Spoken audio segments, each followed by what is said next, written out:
Hi friends, Reverend Katie here with day 9 of our Advent devotional, The Weary World Rejoices by Kate Bowler. And today is the second week of Advent, the week of peace. And in our devotional, the theme is the promise of compassion. And today's devotional is titled, On Your Team, Always. And Kate's reminding us of Jesus being with us and that kind of radical compassion that says, I'm not just helping you, I am with you. And our reflection today asks us, it is often said that in order to understand someone, you need to walk a mile in their shoes. Jesus came to walk in our shoes, learning to walk just like we do, feeling the same feelings, and living with the same beauty, suffering, and loss as us.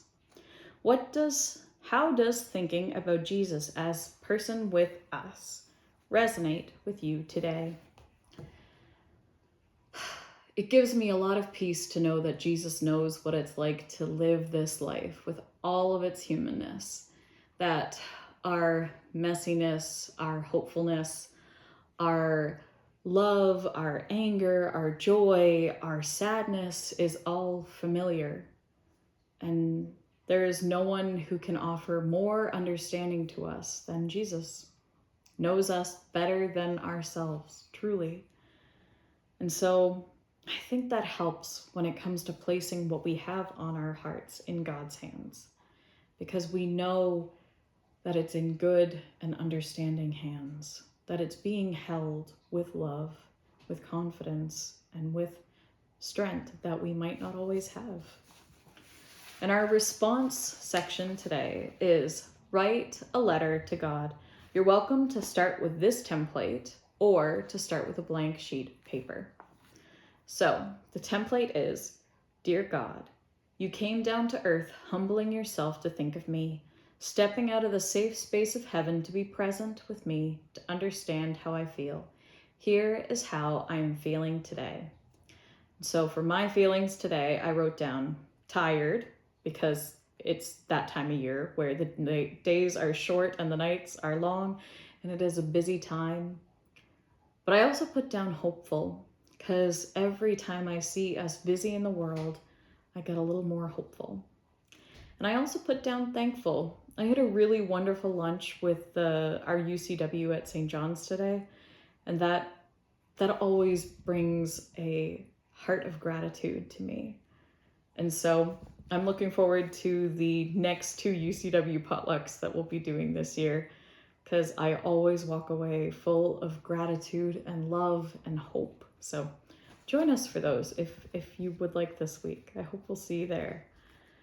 Our next question for us in our letter to God is, God, you have been there. You have felt these same feelings. In this moment, I want to hand my fears and doubts over to you, and list all the fears and the doubts that are on your heart today. So I said, my doubts and my abilities, my fears of what the future might hold, even though I know I can't predict tomorrow.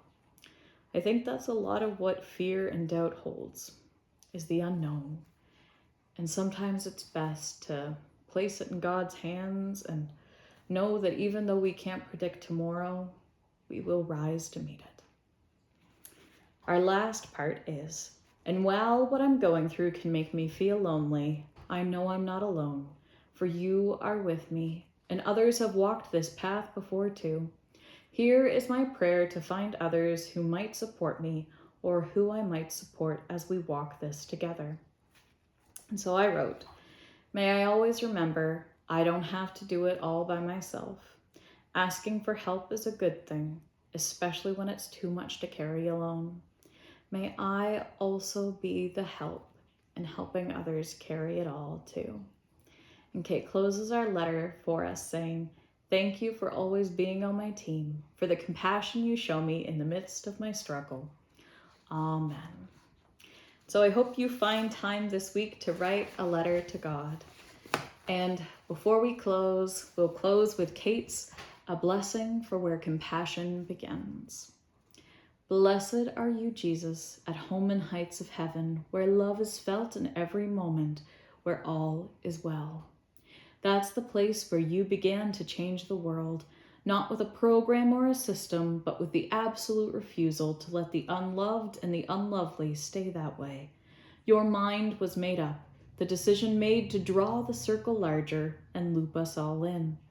Blessed are you, Jesus, who made us insiders by the power of your inexhaustible compassion that loved us into belonging and holds us there in community with you.